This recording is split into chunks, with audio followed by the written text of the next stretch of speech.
So this year I decided I wanted to be better at keeping track of my spending and watching our budget.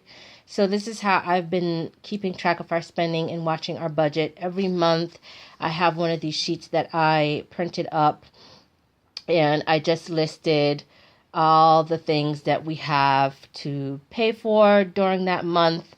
And then previous months I was doing a little bit differently and listing things that we do have to pay for, but that we don't necessarily are responsible for specifically paying for, if that makes any sense.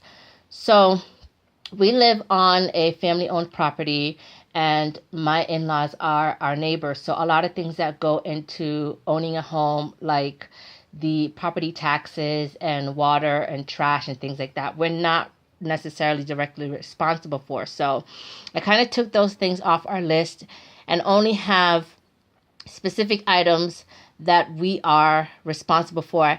And I only put things on here that I am responsible for paying. I don't put anything that my husband is in charge of. So anything to do with his car and gas and anything like that, any other bills that he is directly responsible for, I kind of don't keep track of those anymore because I just never know how much that's going to be every month. The only two things I put down here that he's responsible for that I want to keep track of is the light bill and the Netflix bill.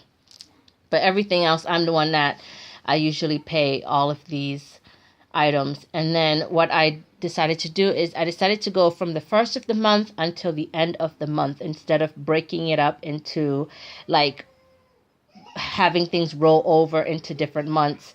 It's better to keep track of it on a monthly basis if I just start from the beginning of one month until the end of that month. So I have been also trying to keep track of my savings, and these are the expenses. So cell phones, of course, that is self-explanatory. So I have a week 1, and then I have a week 2, and then the total that I get for those 2 weeks, and then the total that I spent on everything, and then my total for everything at the bottom, including my savings, groceries, school expenses, anything to do with the kids' school. So their school fees, books, pencils, school supplies, things like that. Anything at all to do with the kids' schooling, that goes in here. Anything to do with household. I don't spend a ton on household items, but anything to do with household goes here, and anything for the kids, extra things, like if I take them out for lunch, that goes in there. If I buy them a toy, if I buy them a pair of socks, a pair of shoes, anything like that to do with the kids goes in here. Personal, that's all me. Anything that I buy for myself, for my own personal use. Entertainment, of course, that is self-explanatory. If we go to the movies or to the mall.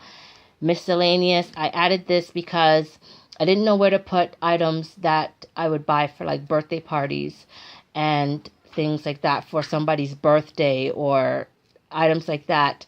So I didn't want to put those items under kids because a lot of the stuff for birthday parties were like for party favors and things that my kids wouldn't be getting. So I added a miscellaneous, and anything that doesn't fit into any of these categories goes into here.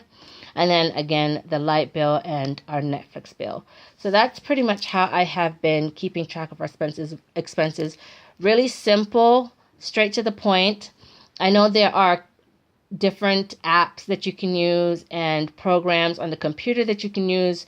But again, we don't have a ton of household expenses that we have to keep track of. We don't have a mortgage or anything like that. We don't have a car payment or anything like that. We do have other bills, but like I said, those bills my husband takes care of, and then these are just basic, simple items that I take care of. So I don't really need a fancy program to keep track of that. My husband has a bank account, and he keeps track of all those items. So this is really simple, and it's been really working well for me. And I love how everything is just clear, and I can take a glance at it and see how much I spent for that month, how much I brought in for that month, and where I kind of need to watch my spending or watch my savings or anything like that. Anyway, guys, if you watched this video, thanks so much for watching, and I will talk to you in my next one. Bye.